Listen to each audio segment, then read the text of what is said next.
And that's where like the stigma in our community, especially in the Black community, exists. I really want a Black therapist. I've just always been afraid that whatever I could say may get back to whoever I know. It's gonna get a little deep. Thank you. Hi, and welcome to Neo Noir's Wellness Series, where we amplify the voices of Black people and people of color, sharing their stories of vulnerability, resilience, and wellness. I'm Jessica Brown, founder of Neo Noir Therapy and Wellness in Washington, D.C., and today we are joined with a very special guest, Ms. Taylor Venice Martin, a speech therapist in Los Angeles, sharing her story of her journey through wellness. Taylor Venice is a Los Angeles transplant hailing from New Orleans, Louisiana, by way of Houston, Texas, after displacement from Hurricane Katrina. Taylor is your everyday extraordinary millennial dedicating her career to helping youth through speech therapy and language skills. But much like many of us, Taylor is on her own journey to explore her mental health and wellness, as well as challenging mental health stigmas within the Black community. Well, welcome, Taylor, to the Neo Noir Wellness Series. We're so excited to have you. Thank you. So, I want to kind of dial back. You mentioned being from New Orleans and then moving due to Hurricane Katrina. Can you talk a little bit about what that experience was like? Yeah, I actually was just talking to my grandmother about it yesterday because we decided to leave. That my mom and my stepdad and my sister, we decided to leave a little bit earlier before Hurricane Katrina hit. And I just remember being in traffic all night. It was a lot. We were in traffic all night. And then we made it to Houston, which is where my stepdad's from. And we made it there and we were fine, but then we couldn't get in touch with my grandparents I felt like it was a month, but my grandmother is just like, no, it was only a week. But they didn't have any power where they were. So for about a week, we didn't know if they were alive or anything. So that was really scary. And then she eventually contacted us and they moved to Houston with us and we lost everything. A lot of things back in my house and my grandparents' house that we grew up in. So that was it was traumatizing, but then it wasn't because my stepdad had his family in Houston. So we were able to kind of accumulate and everybody get back together there. And we had been there a couple of times. So it wasn't that bad of a change, but it was just weird to lose everything that we had and not be able to be in contact with people. How was that experience for you, kind of like being displaced out of your home due to something outside of your control, and then being in an environment where you maybe also didn't feel as welcomed? Actually, I don't remember my emotions toward the events, more so just circling through it. I knew I had to get in the car because my mom said so. I knew we were staying here because this is the only place we had to go. I knew I had to start school here. This is what I had to do. I guess going back to just being the oldest, just having to accept what's going on and having to deal with that. Yeah, it's almost like a numbness, like you're just kind of like going through the motions of it. So how did that, or did that mentality kind of come into play when you transitioned to LA? Was it just kind of in that same vein, like you were just kind of adjusting and going with the flow, or did you experience some type of like emotional challenge with adjusting to this new environment?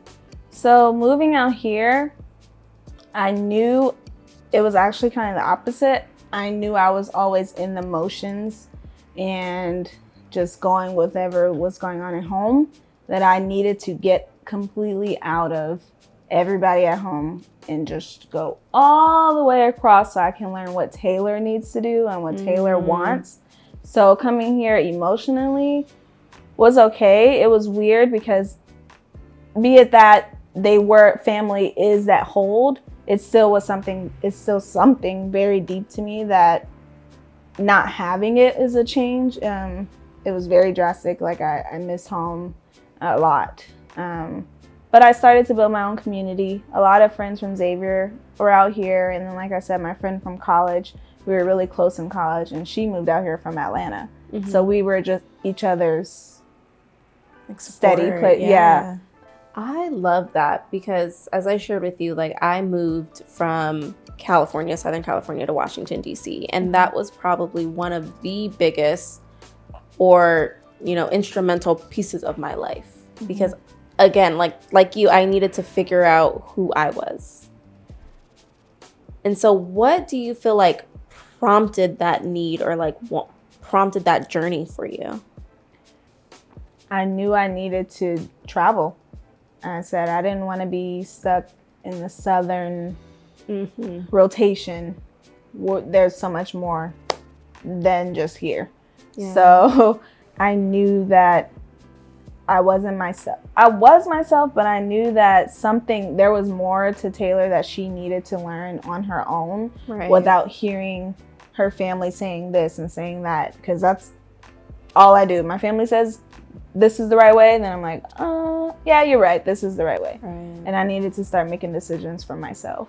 And that's really powerful, because so often we are influenced by the people that are closest to us, and we feel like they have our best intentions at heart, but it may not align with what's like authentic to you. So in that journey from transitioning from Louisiana to Texas to now being in LA, what have you learned about yourself? Honestly, I don't know. It's kind of a feeling. I feel different, or I feel better. I feel more mature. I think that's more so what it was, is that back home I still felt like a child, and I needed to learn how to become an adult. They always had that crutch.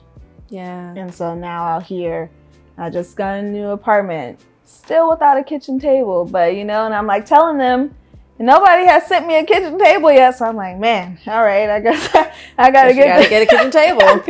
I gotta get all this stuff on my own. And it's, I knew I needed to stop having them as that crutch and get to be more independent. Yeah. I always say I want to go back because I miss the family. And I think I'm more mature enough to not take everything that my family says.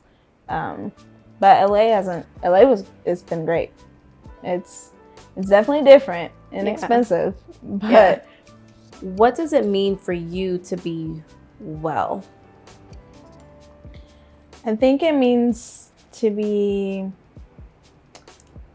internally, from just intake of your foods, making sure you're eating healthy, what your body needs, all the nourishments. And then also mentally well. My friend Bria helps me out a lot, trying to figure out things that can keep me grounded. Just helping my anxiety stay down, doing a lot of meditation or yoga, finding out what Taylor loves. But then it's also, people always want to say, oh, be on your own, take your own time, do things in your house, just you, and focus on you, which helps. But for me, I need to be around, when I can feel a lot of energies in the room. And so that being around everybody else and how they are feeling makes me very happy too. I'm in the process of trying to find what's best for me. I've really been thinking about going into therapy because I've just had a lot of anxiety about things that I don't know if I should talk it out or find the core of it, because it's just what is this about? What do you think are some of your own personal apprehensions or barriers to maybe taking that leap into seeking therapy? One, I think, is, simple. It's just insurance, trying to find the best. I really want a Black therapist. And right now my insurance, they don't tell you who's your Black therapist. So I have to just blind eye and pick, and I'm not doing that. I think just in my subconscious is, one, it getting back into the judgment of therapy, because I want to find somebody that if I'm opening up to you, that you're not going to judge. Therapy, I feel like I'm telling you my deepest, darkest secrets. And I don't know if I could trust somebody with that. And how could I find the right person to do that with? So there's so much power in what you shared, because a lot of people feel that way, right? Really? And yeah, absolutely. And that's where the stigma in our community, especially in the Black community, exists. Because there's almost a shame that exists with sharing our stories and feeling like we are being vulnerable and kind of exposing ourselves to someone, and not really knowing how they would receive that or what they would do with that. And that's a huge reason why a lot of times in our community, people don't seek help. And so I'm glad that you amplified that, because there's a lot of people who are going to tune in and who relate to those exact same sentiments. It's also, I don't know if I want a therapist who looks like me, because then that's another struggle. Just working in my private practice, working for African American women, I feel like I have to be strong and they can't see my weakness, because we all need to be strong. And so if I get a therapist who looks like me, then I have to be strong for her too. So it's like, do I get a therapist who's white, or do I get a therapist who's another culture? But then I'm like, but she won't understand me. So then I just get stuck in the rut of like, I'm not gonna get one. What is the worst thing that can happen if you weren't strong? Nothing, but yeah, nothing except them building me to be stronger, I guess. And what would trust look like for you?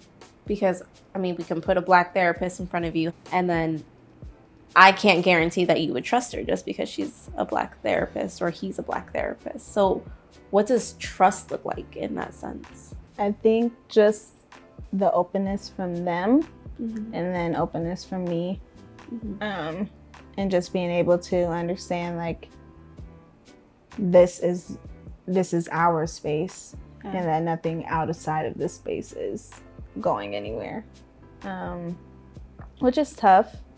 And I think that's more so on me. I've never done therapy before, so I don't know how the space is. My friend Taylor goes every week and she loves it. So I know it's something that I want to do, but I just haven't, because of all the things, I haven't done yet.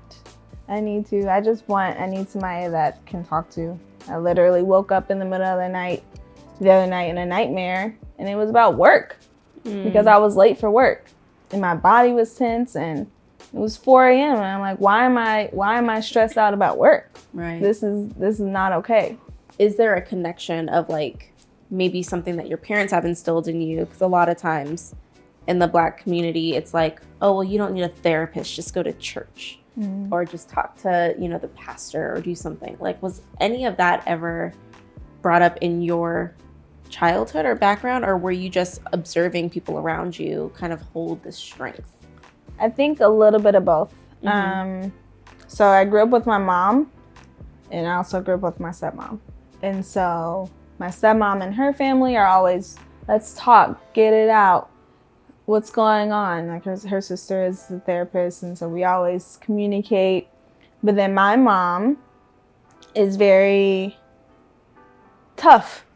She is tough. Now, nobody ever said don't go to therapy. They don't care. But my mom is very tough in ways where, like, emotionally, we never really talked about much, or she was never a hugger. So maybe I just never was able to break down in my past. Like, I mean, like on the floor, like, complain, I would say. Because it was just like, why are you complaining? Stop complaining. So maybe that's why subconsciously, again, it's complaining about what's going on. It's life. Why are you complaining about life? What do you think you can gain from going to therapy and from embarking on this path of healing? I definitely think I can get some insight on the things I'm trying to block, or say it's okay, get over it, and maybe open that door and find out. I want to see the trail. Like, this incident happened, so then this one, and then this one, and this one, this is why I want to see that. And that's why I want to go to therapy. I need somebody to dive all the way down to point A and be like, okay, this is where you're at. Even though I see point A, and I acknowledge it, I need somebody to say, this is what you need to stop saying this or let go of, because you're still holding on to that. So I can be like, oh, I didn't know I was holding on to that. I thought I let that go. Can I try something with you? Yeah. I want to challenge you to share that goal again, but in a way where it's already happening. Like, because of therapy, I am. And then speak it as if it's like present tense and it's already happening. So what would that look like? Okay. Because of therapy, I am stronger. I am more open. I am more emotionally vocal about things. Because of therapy, I can be who Taylor needs to be. Does that feel achievable? It could be. I want it to be, but then it's also very scary. Yeah. Just saying it right now was very scary. Like we got to do the deep nitty gritty work of it. And sometimes that's hard and sometimes that's scary. But again, the question that I ask myself and I ask my clients is like, what is the worst thing that can happen if I took that leap? So the Taylor that is sitting with us right now, with the growth that you've had thus far, because, you know, I'm speaking that you will grow, you will continue to grow exponentially and you will find, you know, who you are searching for. But the Taylor that you are right now, what would you tell your younger self? I would say, don't be scared of who you are, and don't worry about what the people around you think they want you to be or who you should change yourself to be in society, and just be you and stop worrying about everybody else. That's what Taylor needs to hear it then and now. But I was like, that sounds like a good 27-year-old Taylor lesson. Yeah, you know, but at least right now I can hear it. Back then I didn't hear it at all. So I would say that for sure. That's really powerful. And I appreciate you being so open and vulnerable about what your journey has looked like and then what you want your journey to continue looking like. So I appreciate that vulnerability. Thank you. All right. Well, Taylor, thank you so much for joining us on the Wellness series. Thank you again for your vulnerability and sharing your perspective of your wellness journey and, you know, the path to therapy or healing. So, you know, I definitely wish you all the best, and I hope you find what you're looking for. Me too. And we are here to support you through all of it. Thank you. Thank you for having me. It was great. Of course.